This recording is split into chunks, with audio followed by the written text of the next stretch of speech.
आइए शुरू करते हैं हिंदी साहित्य के काव्य खंड का 8वां नंबर टॉपिक। हिंदी साहित्य के काव्य खंड का टॉपिक संख्या 8 और 8वां नंबर टॉपिक का नाम है उषा। क्या नाम है? उषा। और उषा का मतलब होता है सुबह, जिसको हम प्रातः काल और आम बोलचाल की भाषा में कहते सवेरे। उषा कहो, प्रातः कहो, या साधारण बोलचाल की भाषा में देशज शब्दों में हम कहते हैं सुबह। न भोरवा थोड़ा उससे पहले का समय होता है। और उषा शीर्षक कविता के लेखक शमशेर बहादुर सिंह हैं। कौन है? शमशेर बहादुर सिंह हैं। और उषा शीर्षक कविता में शमशेर बहादुर सिंह ने प्रकृति के सौंदर्य का चित्रण किया है। किसका चित्रण? मतलब सुबह के समय हमारा नेचर, हमारा प्रकृति कैसा दिखता है। सूर्य निकलते समय आसमान का रंग कैसा होता है, सूर्य के निकलने के उपरांत आसमान कैसा होता है, और सूरज के निकलने के पहले का आसमान कैसा होता है, प्रकृति कैसा दिखता है, उसी के बारे में उषा शीर्षक कविता में शमशेर बहादुर सिंह ने क्या किया है? चर्चा की है।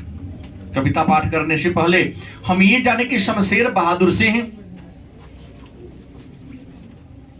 कौन थे। तो आपको बता दें कि शमशेर बहादुर सिंह जिनका जन्म 1911 ईस्वी में, शमशेर बहादुर सिंह जिनका जन्म 1911 ईस्वी में उत्तराखंड के देहरादून में हुआ था।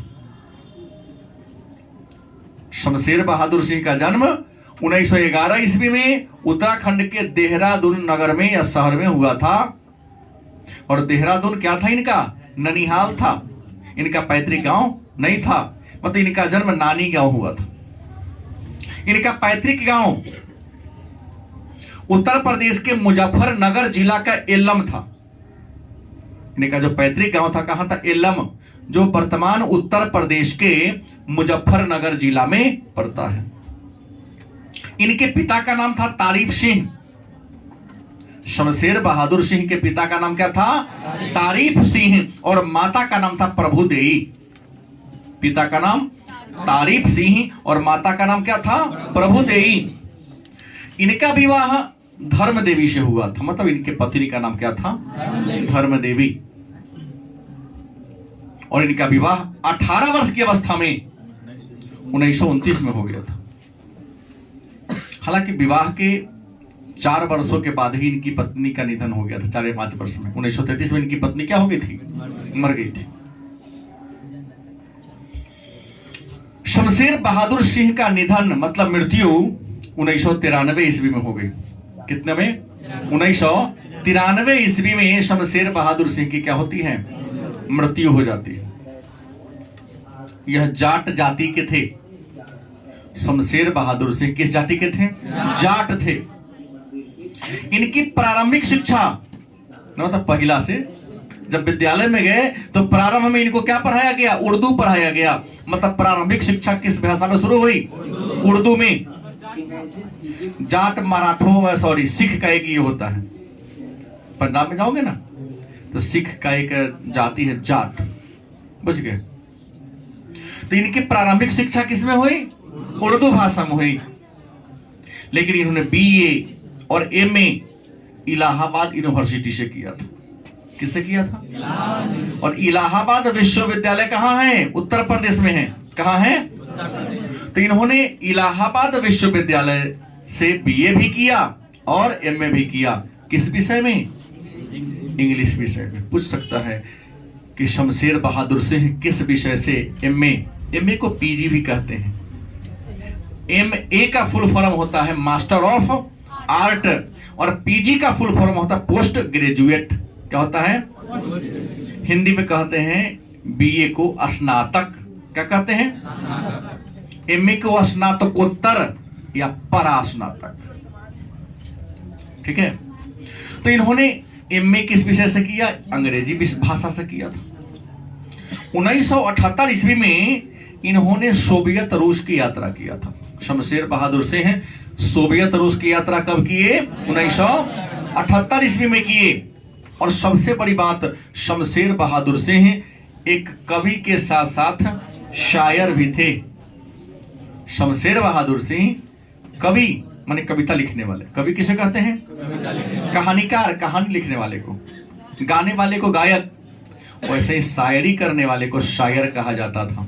तो क्या थे? कवि तो थे ही, लेकिन कवि के साथ साथ क्या थे? ये शायर भी थे, मतलब शायरी का भी रचना इन्होंने किया। यह प्रयोगवादी कवि थे।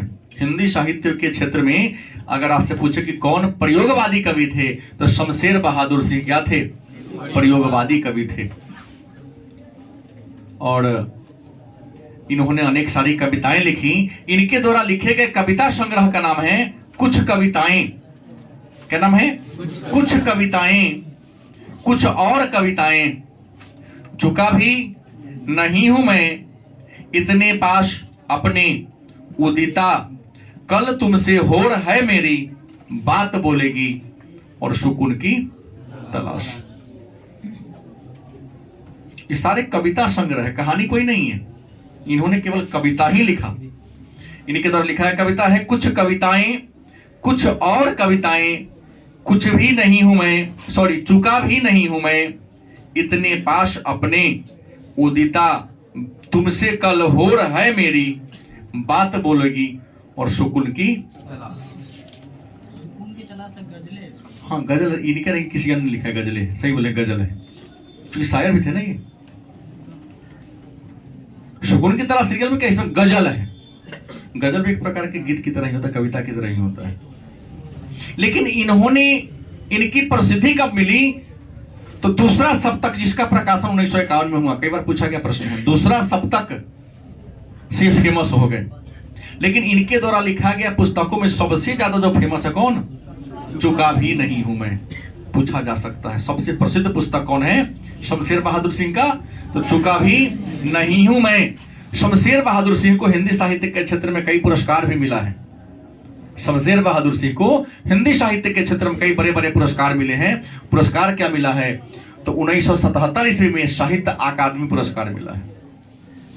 शमशेर बहादुर सिंह को साहित्य अकादमी पुरस्कार कब मिला? तो 1977 में। किस किताब के लिए? तो चुका भी नहीं हूं मैं के लिए। चुका भी नहीं हूं मैं के लिए इन्हें साहित्य अकादमी पुरस्कार मिला। दूसरा 1987 में मैथिली शरण, जो हिंदी साहित्य के बहुत बड़े विद्वान थे, मैथिली शरण गुप्त पुरस्कार मिला। और 1989 में इनको कबीर सम्मान मिला। कौन सम्मान मिला? कबीर सम्मान मिला। बैठ जाइए आप लोग। तो प्रश्न है, लेकिन इस प्रकार की गलती नहीं होनी चाहिए। आप लोग इतने बड़े हो गए, लेकिन अपनी जिम्मेवारी आज तक अभी आप लोगों ने क्या किया है? नहीं समझा है, जो बड़ा ही दुख की बात है। अगर आपसे 30 सेंटेंस याद नहीं होता है तो सोचिए जीवन कितना जटिल होगा आप लोगों का। कल सुबह आप कोचिंग पढ़ के चाहे जहां पर 10 बजे तक अपने घर पहुंच गए होंगे। क्या कल 10 बजे से लेकर के आज सुबह 6 बजे तक का टाइम आपके पास था? मतलब मोटा मोटी 8-9 घंटा समय था। और 8-9 घंटा में अगर आपको 32 शब्द याद नहीं हुआ या 30 को शब्द याद नहीं हुआ तो सोचिए आप किस दिशा में जा रहे हैं।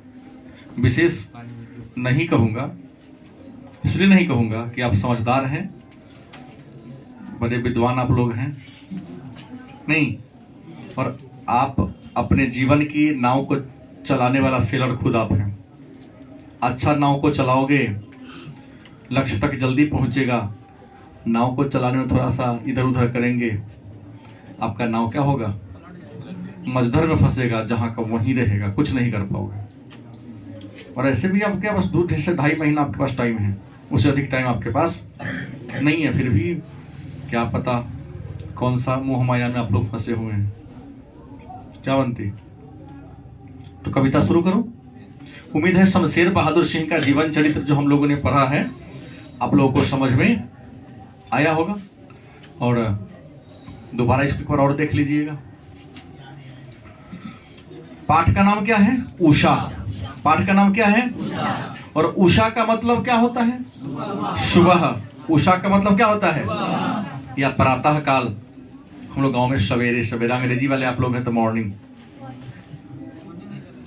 कहते हैं ना, मॉर्निंग सुबह जानवे करते हैं। चलिए ठीक है। लिखा है शमशेर बहादुर सिंह ने, प्रातः नभ था बहुत नीला, शंख जैसे भोर का नभ। क्या लिखते हैं? सुबह का प्रातः काल का नभ। नभ माने क्या होता है? आकाश। नभ माने क्या होता है? आकाश। शमशेर बहादुर सिंह कहते हैं कि सुबह का नभ, प्रातः काल का नभ कैसा था? नीला। सुबह का नभ कैसा था? नीला। सुबह का आकाश कैसा था? नीला। लेकिन नीला के अलावा और कैसा था? शंख जैसा, निर्मल, पवित्र और उज्जवल। प्रातः नभ था बहुत नीला, शंख जैसे। शमशेर बहादुर सिंह कहते हैं कि प्रातः काल का नभ, सुबह का नभ माने प्रातः माने सुबह का आकाश कैसा था? तो बहुत गहरा नीला था। और किसके समान? तो शंख के समान उज्जवल और क्या? पवित्र। भोर का नभ माने सूर्योदय से पहले के समय को क्या कहते हैं? भोर। तो भोर का नभ कैसा था? कवि कहते हैं कि राख से लिपा हुआ चौका। भोर का नभ कैसा था? तो शमशेर बहादुर सिंह कहते हैं कि भोर का नभ माने आकाश राख से लिपा हुआ चौका के समान था। किसके समान? राख से लिपा हुआ चौका। उम्मीद है कि चौका का मतलब आप लोग समझते हैं। हाँ, हम तो बार बार बोलते हैं और आप पढ़े भी हैं पंत की रचना कि भारत की आत्मा गांव में बसती है। गलत कि सही? तो ग्रामीण क्षेत्र में खाना पकाने के लिए मिट्टी का चूल्हा होता है। अमीर हो या गरीब इससे मतलब नहीं है। अमीर तो वाला थोड़ा आगे पीछे भी कर लेता है, लेकिन जो गरीब होते हैं वो बड़ी पवित्रता से भोजन बनाते हैं। जाके देखने अपने माँ को कभी कि जब सुबह जगती है तो झाड़ू बर्तन करने के उपरांत क्या करती है? कटरा में एगो पीली मिट्टी रखा रहता है, चिकनी मिट्टी, उसमें एक पुराना कपड़ा रखा रहता है और उसी में थोड़ा सा उसको और गीला कर दिया, चूल्ही को लिपती है। तो जहां पर चूल्ही रहता है ना, उसी को चौका कहते हैं। लिपने के बाद जब सूख जाता है तब जलावन वहां पर लाती है, चूल्हा में जलावन लगा कर थोड़ा सा मिट्टी तेल डालकर तभी आग जलाती है। उसके बाद खाना बनना शुरू होता है। शहर में तो बेड से उठे, चढ़ा दिए बिना पूछले, चूहा चला, उस पर से सुंदर चला, गिरगिट चल गया, इससे मतलब नहीं है। सीधे चढ़ा दिया, चाय बना के पी लिया। गलत नहीं बोल रहा हूं, मानो या ना मानो, सही बोल रहा हूं। लेकिन बड़ी पवित्रता के साथ हमारे ग्रामीण क्षेत्र में लोग पकवा भोजन को बनाते हैं। वे कहता है कि कभी कहते भोर का नभ माने सूरज के निकलने के पहले का नभ कैसा होता है? तो राख से लिपा हुआ चौका के समान। और चौका जब लिपाता है तो कैसा होता है? गीला होता है, लेकिन देखने में बड़ा सुंदर पवित्र दिखाई देता है। निर्मलता उसमें दिखाई देती है। कोई उसमें छल प्रपंच दिखाई, कोई कलुष या दूषित माहौल वहां दिखाई नहीं देता है। तो कभी कहते हैं भोर का नभ कैसा है? तो राख से लिपा हुआ चौका के समान। किसके समान है? राख से लिपा हुआ चौका के समान है। बहुत काली सील जरा से लाल केसर से कि जैसे धुल गई हो। और कैसा दिखता है? तो कहता है कि काली सील है, माने काला क्या है? पत्थर है, और उस पर किससे? लाल केसर से मल दिया गया हो, रगड़ दिया गया हो। सलेट पर या लाल खड़िया चाक मल दी हो। माने भोर के नभ के बारे में कहते हैं कि राख से लिपा हुआ चौका के समान होता है। राख से लिपा हुआ चौका के समान होता है। काली सील पर लाल केसर से किसी ने मल दिया हो, या सलेट पर, सलेट का रंग कैसा होता है? काला होता है। या सलेट पर किसी ने खड़िया रगड़ दिया हो, खड़िया चाक मतलब लाल चाक रगड़ दिया हो। वैसा भोर का नभ हमको क्या होता है? दिखाई देता है। जगिए, कभी देखिएगा सूर्योदय के पहले जब 5-4 बजे जगिएगा ना, देखिएगा पूर्व दिशा में ऐसा ही प्रतीत होगा। लगता है कि लिपा हुआ क्या है? आकाश है। सूरज निकलने के पहले का माहौल। दूसरा पद लिखते हैं, नील जल में या किसी की गौर झिलमिल देह जैसे हिल रही हो। और कहते भोर के समय और आकाश कैसा दिखता है, तो कवि कहते कितना सुंदर मनोरम दृश्य बताते हैं कि भोर का आकाश कैसा दिखता है। तो कवि शमशेर बहादुर सिंह कहते हैं कि भोर का आकाश नील जल में, माने नीले जल में, नीला पानी में, किसी की गौर झिलमिल देह, किसी सुंदरी का देह, तब वो स्नान कर रही हो, बदन उसका क्या हो, गोरा हो, तो जैसे झिलमिलाता है ना, उसी प्रकार जब सूरज धीरे धीरे निकलने का प्रयास करता है, तो सूरज को देखने में व्हाइट रंग है और आकाश का रंग क्या है, नीला है। तो नीला पानी में जैसे एक सुंदर स्त्री का, युवती का शरीर जितना सुंदर और आकर्षक दिखाई देता है, उसी प्रकार सूरज के निकलते समय हमारे आकाश का रंग दिखाई देता है। किसने कहा, शमशेर बहादुर से हिल रहा हूं। जादू टूटता है इस उषा का, अब सूर्योदय हो रहा है। लेकिन जादू मतलब क्या होता है, माया, भ्रम आपका समाप्त हो जाता है। कब, जब सूर्योदय हो जाता है। लिपा हुआ चौका, सूर्य शंख के समान उज्जवल, क्या एक सुंदरी नवयुवती के गोर देह, इस सब भ्रम है। ये भ्रम कब टूटता है, जब सूरज निकलकर अभी के समय ऊपर आ गया, 7-8 बजे का समय होता है, तब आपका सारा भ्रम क्या होता है, टूट जाता है। तो यहां पर 2-3 वस्तुनिष्ठ प्रश्न या 2 नंबर का प्रश्न आपसे पूछ सकता है कि प्रातः का नभ कैसा था। अगर आपसे पूछे कि प्रातः माने सुबह का नभ कैसा था, तो आप लिखेंगे कवि शमशेर बहादुर सिंह के शब्दों में प्रातः काल का नभ माने सुबह का नभ गहरा नीला और शंख के समान उज्जवल और पवित्र था। गलत सही, प्रातः काल का नभ, सुबह का आकाश कैसा है, तो आप लिखेंगे कवि शमशेर बहादुर सिंह के अनुसार सुबह का नभ, सुबह का आकाश किसके समान, नीला, गहरा नीला और शंख के समान उज्जवल और क्या है, पवित्र है। दूसरा प्रश्न यहां रहा है कि भोर का नभ कैसा दिखता है, माने सूर्योदय के पहले का आकाश कैसा दिखता है। तो शमशेर बहादुर सिंह कहते हैं कि भोर का नभ राख से लिपा हुआ चौका के समान है, या काली सील पर किसी ने केसर रगड़ दिया हो उसके समान है, या स्लेट पर किसी ने लाल खड़िया चाक मल दिया हो, या कोई गौर वर्ण की स्त्री नीले जल में स्नान करती हो, उस समय जल झिलमिलाता है और उसका बदन जैसा चमकता है, वो ऐसा प्रतीत होता है। फिर तीसरा यहां प्रश्न हो रहा है कि उषा का जादू कब टूटता है। उषा माने सुबह, उषा का जादू कब टूटता है, तो सूर्योदय होने पर कवि शमशेर बहादुर सिंह के शब्दों में या के अनुसार उषा का जादू माने सुबह का मोह, सुबह का माया तब टूटता है, तब खत्म होता है जब सूर्योदय होता है। क्या होता है, सूर्योदय होता है। तो ये 3 ही प्रश्न यहां से प्रश्न किया जा सकता है, ज्यादा प्रश्न यहां पर नहीं बनेगा। बाकी तो सारे प्रश्नों के बारे में हम लोगों ने क्या कर दिया, चर्चा कर लिया है। किसी को दिक्कत हुई है, हुई तो पूछ सकते हैं, नहीं हुआ